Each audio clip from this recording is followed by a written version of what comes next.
지난주에 우리가 어떤 시련과 유혹에도 이겨나갈 수 있는 신앙인의 자세에 대해서 제가 말씀을 드렸는데요.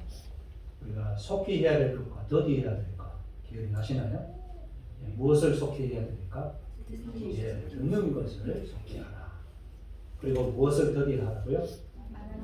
말하는 것과 성내는 것. 어떻게 지난 한 주간 동안 성 좀 덜 내셨습니까? 말하기를 좀 더디 하셨나요? 그냥 말하고 싶어서, 그죠? 참지 못하고 막 이럴 때 있잖아요.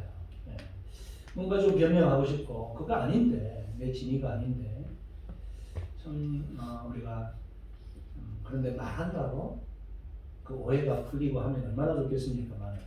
오히려 말하고 나면 더 꼬이고, 더 이상하게 해결이 되지 않는 경우가 훨씬 더 많기 때문에, 우리 하나님께서 야고보서를 통해서 듣기는 속히 하고 말하고 성내는 것은 더디하라.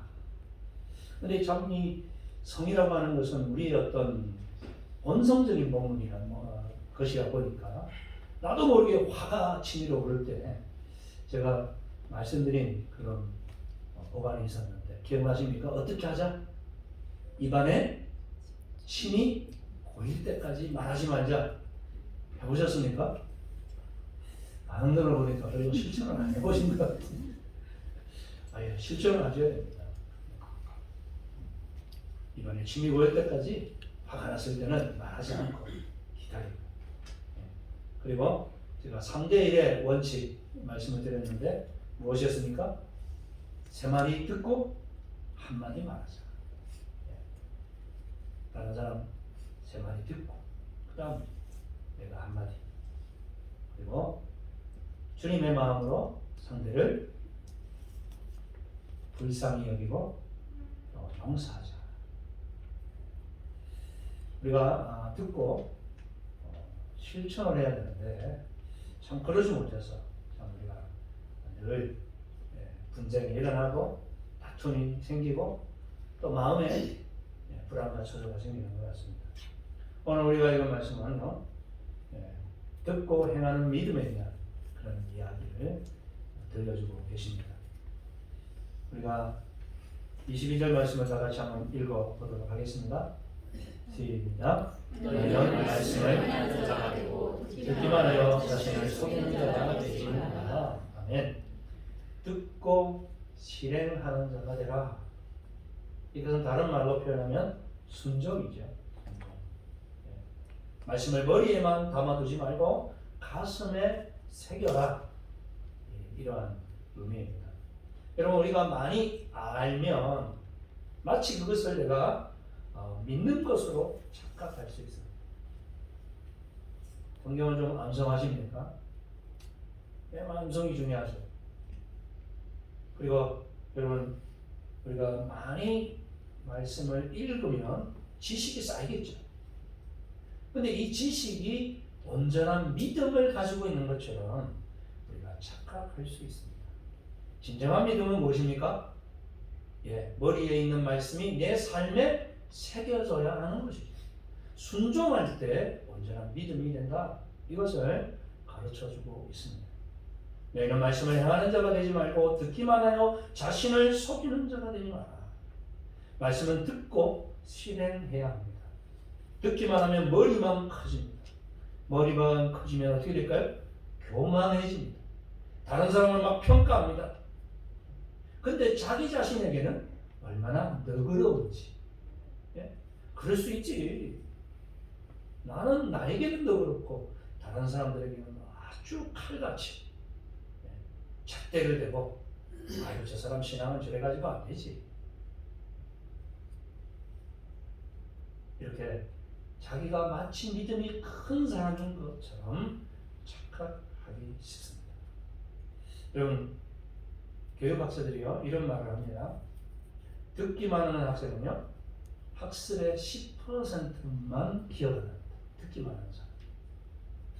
두 번째로 듣고 읽으면 배운 것의 30%를 기억한대요. 근데 시청각으로 되어 있는 자료 이렇게 만질 수도 있고 이런 자료들로 배우면은 50% 기억을 한답니다. 여기에 또 학교에서 몸담았던 분들도 계시니까 아마 공감하실 것 같아요. 근데요, 정말 중요한 기억에 오래 남으려고 하면 배운 것을 실행하도록 하는 거죠. 그러면 90% 이상 남아있는 거예요. 여러분 중고등학교 때 아니면 초등학교 고학년 때 실험 실습실에서 실습했던 거 기억나시나요? 저도 어렸을 때 개구리 잡아가지고 저희 어렸을 때는 실험 실습실이 없었습니다. 학교 교실 책상에서 개구리 해부를 막 하면서 막 여학생들은 막 고함을 지르고 선생님들 가르쳐 주시면서 했던 기억이 납니다.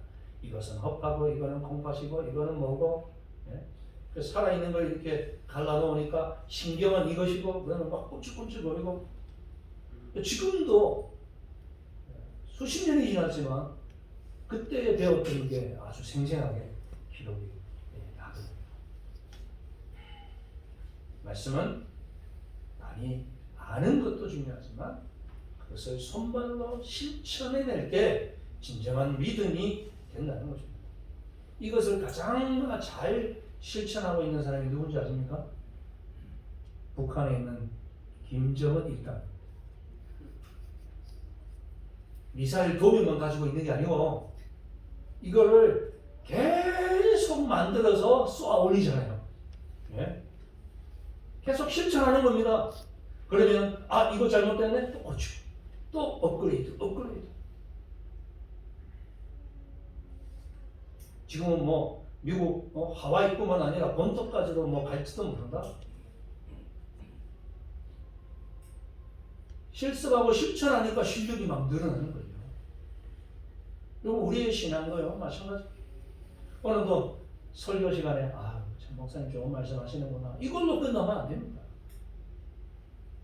나의 삶에서 말씀을 실천해 보아야 거기서 자충우돌하면서 이것은 내가 이렇게 고쳐야지. 그런 가운데 내 신앙의 실력이 쌓이는 줄 믿습니다. 두 번째로 오늘 22절 말씀을 보니까 자기를 속이지 말라 이렇게 말씀하시네요. 듣고 실행하지 않으면 자기를 속이는 거다. 여러분 왜 자기를 속이는 거라 이렇게 말씀하셨을까요? 제가 엄밀히 읽을 때는 말씀을 듣고 실행하지 않으면 하나님을 속이는 것이다 이렇게 말씀해야 맞을 것 같은데 하나님을 속이는 게 아니고 나 자신을 속이는 것이다? 이게 무슨 뜻입니까? 말씀을 듣고 머리로 아는 것만으로 내가 성숙했다고 착각할 수 있다는 것. 말씀을 많이 알면 믿음이 좋은 것처럼 그래서 교만해지고 성경 퀴즈 시간이나 뭐 이럴 때 있잖아요. 그러면 막 손들고 막 맞추고 그러면 야 너 잘하네 그럼 으쓱해지고 그게 마치 나의 신앙의 실력인 것처럼 착각하게 만들 수 있다는 것입니다. 그래서 자기를 속이는 것이다. 말씀을 듣기만 하고 실천하지 않으면 이게 얼마나 심각한 문제인지 모릅니다. 신앙생활에 연수가 쌓이고 신앙이 어떤 것인지를 잘 알아요. 교회의 법도 잘 알아요. 근데 문제는 뭡니까? 내가 그 말씀대로 살지 않는다는 것. 이것은 바로 하나님을 속일 뿐만 아니라 자기 자신을 속이고 있다 라고 하는 사실을 오늘 성경은 우리에게 경고하고 있다는 것을 여러분 기억해 주시기 바랍니다. 여러분 순종이 왜 중요한가요? 우리가 이 사울을 통해서 우리가 깨닫게 되는데요. 하나님께서 사울 왕을 부르시죠. 사무엘전지를 통해서 말씀하십니다. 너희는 광야길에서 이스라엘을 대적했던 나를 대적했던 아말렉을 이제 그만두어서는 안 된다. 그들에게 나와 이스라엘의 그런 원수를 갚아라. 그래서 진멸하라고 말씀하고 계시죠. 근데 하나님께서 남자와 여자와 어린아이나 그리고 심지어 짐승들까지 다 아말렉에 속한 것은 없애버려라 이렇게 말씀하셨습니다. 드디어 하나님께서 가르쳐 주신 비책을 따라서 공격했더니 승리하게 됩니다. 근데 사무엘 선지자가 와서 보니까요, 음해거리는 염소 소리, 양 소리, 이 살아있는 짐승들 소리가 막 들려오기 시작하는 거예요. 그리고 막 군사들이 막 하하 웃으면서 막 자기들이 차지한 그 전리품으로 인해서 얼마나 기뻐하는지, 이 사무엘 선지자가 얼마나 화가 났는지 모릅니다.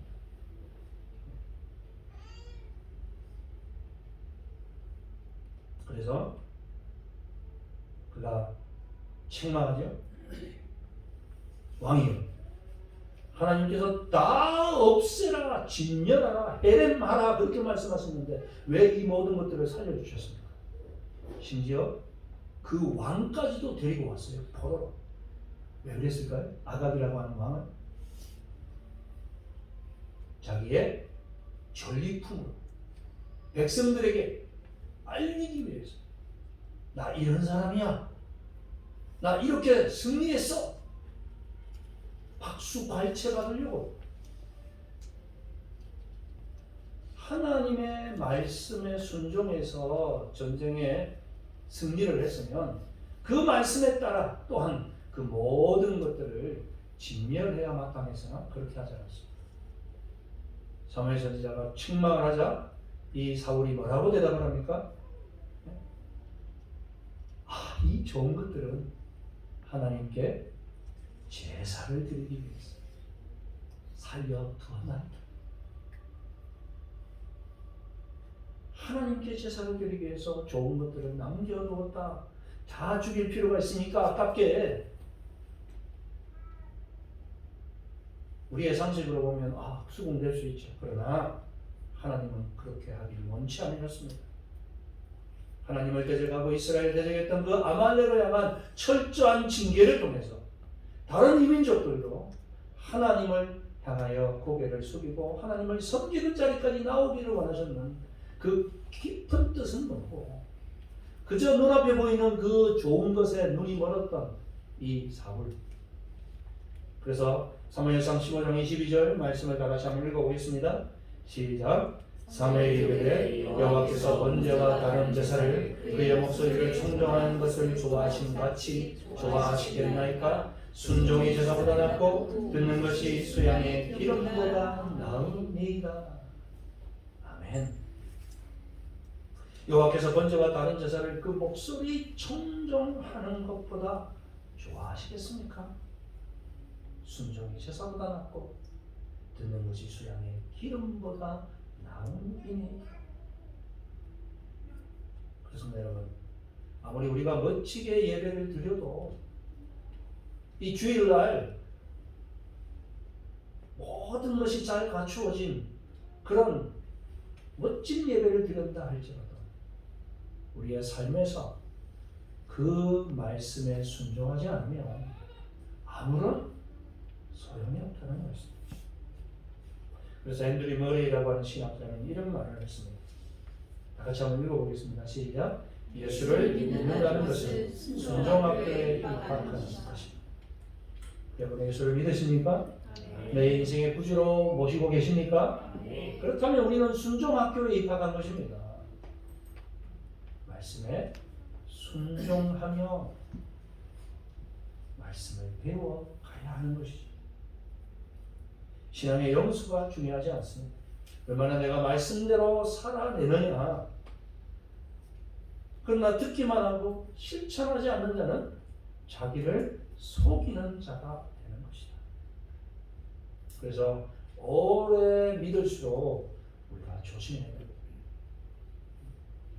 특히 성경을 읽을 때 우리가 순종하려고 읽는 것이 아니라 자신의 지식 욕구를 채우려고 성경을 읽지는 않는지 너한테 가르치고 어떤 의도된 목적에 의해서 성경을 읽지 않고 이제는 정말 내가 그 말씀대로 살아내기 위해서 우리가 읽을 수 있기를 축원합니다. 참 세상에 보면 뭐가 더 중요한지 모르고 살아가는 사람들이 참 많이 있는데요. 2016년도에 세상을 떠들썩하게 했던, 우리 한국을 떠들썩하게 했던 한 사건이 있습니다. 그것은 뭐냐면 이 부부가 한 살도 안 된 이 갓난 아이를 내팽개쳐놓고 PC방에서 하루에 많게는 16시간까지 게임에 빠져서 중독되어서 애를 젖을 먹이지 않은 거예요. 여러분 아이들은요 최소 6번에서 8번의 분유를 먹여줘야 됩니다. 그죠? 근데 게임에 빠져서 생각해 보십시오. 12시간, 16시간씩 게임방에 그냥 죽치고 앉아가지고 결국 그 아이가 아사 죽어버려. 굶어 죽어버려. 근데 더 놀라운 것은 이들이 했던 그 게임 중에 하나가 아기를 키우는, 아기 아바타를 키우는. 이야, 그 아바타 키우는 게임에 빠져서 실제 자기 아기는 내팽개쳐버리는, 뭐가 중요한지 모르는 한심한 사람들이 이 땅에 얼마나 많이 있는지 모릅니다. 근데 우리는 혹 그렇지 않을까요? 신앙생활에서 정말 중요한 것이 무엇인지 모르고 정말 중요한 것이 무엇입니까? 말씀을 듣고 순종하는 것입니다. 듣기만 하고 실행하지 아니함으로 자기를 속이며 기만하며 내 영혼은 말과 비틀어져 가고 있는데 그것도 알지 못한 채 내가 예수 잘 믿는 것처럼 착각하고 있지는 않은가? 여러분, 우리의 영이 살아나야 될 줄 믿습니다. 내 영이 살아난다는 것은 말씀을 듣고 실행할 때 일어나는 일입니다. 말씀을 내 삶에서 살아나려고 할 때 그때에 부딪히는 세상과의 그 괴리감, 그 고통, 그 어려움 속에서 그럼에도 불구하고 내가 말씀으로 살아낼 때 내 영이 살아나고 우리 하나님이 기뻐하시는 역사가 일어날 줄 믿습니다.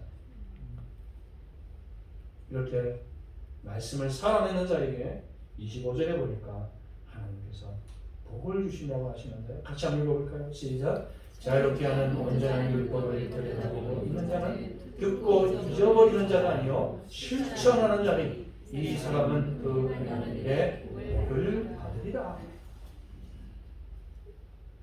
이 말씀을 읽으면 복을 받으리라 이것만 쏙 입에 들어오지 않습니까? 근데 복을 주시는 사람, 그 사람은 어떤 사람입니까? 말씀을 잊어버리지 않고 실천하는 사람. 그런 사람에게는 하나님께서 그 행하는 일에 복을 주시겠다.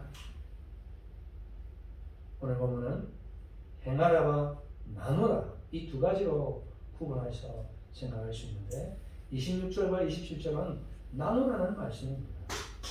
우리 같이 한번 읽어보겠습니다. 시작! 누구든지 스스로 경건하다 생각하며 자기 혀를 제갈물고 자기 마음을 속이면 이 사람의 경건은 헛것이라. 하나님 아버지 앞에서 정결하고 더러움이 없는 경건은 곧 고아와 가루를 그의 돌보고 또 자기를 지켜 세속에 물들지 않는 것입니다. 아멘. 그렇습니다. 우리가 스스로 경건하다 생각하면서 자기 혀를 제갈 물리지 않는 사람, 그 사람은 자기 마음을 속이는 자요 이 사람의 경건은 헛것이다.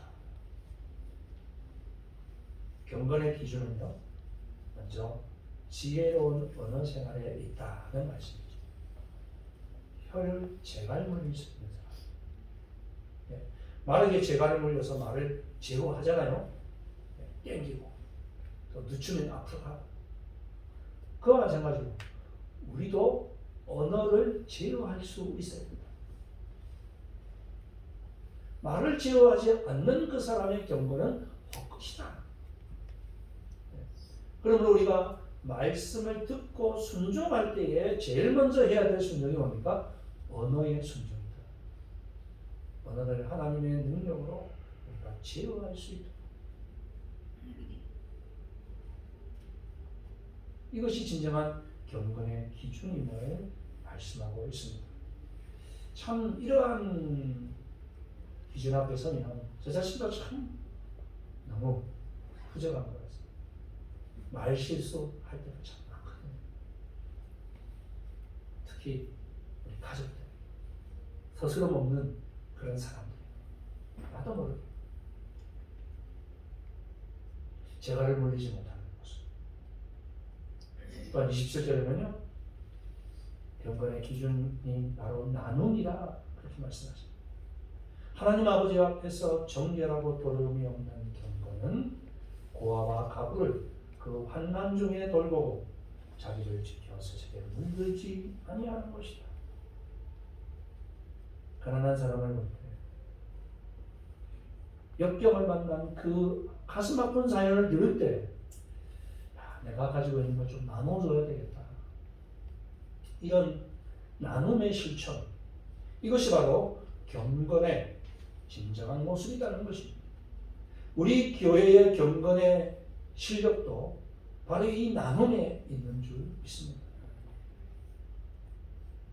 우리가 교회의 재정을 꼭 필요한 곳에는 저축을 해서 남겨두어야 되지만, 그러나 지나친 저축으로 인해 교회들이 얼마나 시련에 빠지는지 모릅니다. 대부분 한국 교회의 문제는요, 이 금전적 문제입니다. 교회의 헌금이 쌓임으로 인해서, 그것 때문에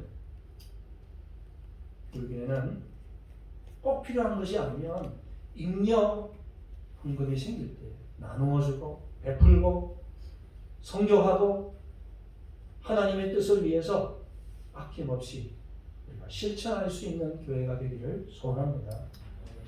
또한 세 번째로 경건의 기준은 뭐라고요? 세상에 물들지 않는 거다, 그렇게 말합니다. 세상에 물들지 않는 것.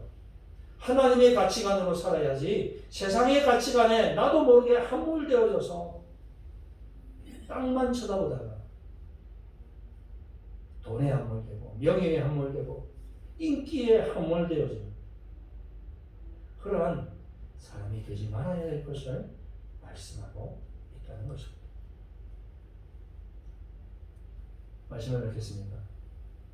듣고 행하는 하나님의 사람들이 될 수 있기를 축원합니다. 그렇습니다. 말씀을 행하는 자가 되고 듣기만 하여 자기를 속이는 자가 되지 말라. 듣고 잊어버리는 자가 아니요 실천하는 자니 이 사람은 그 행하는 일에 복을 받으리라. 지금은 우리가 자유롭게 갈 수 없지만 개성에 가면 한 10리 정도 떨어진 곳에 박연폭포라고 하는 아주 멋진 이 송도 삼경이라고 하는 그런 아주 멋진 그런 폭포가 있다고 합니다.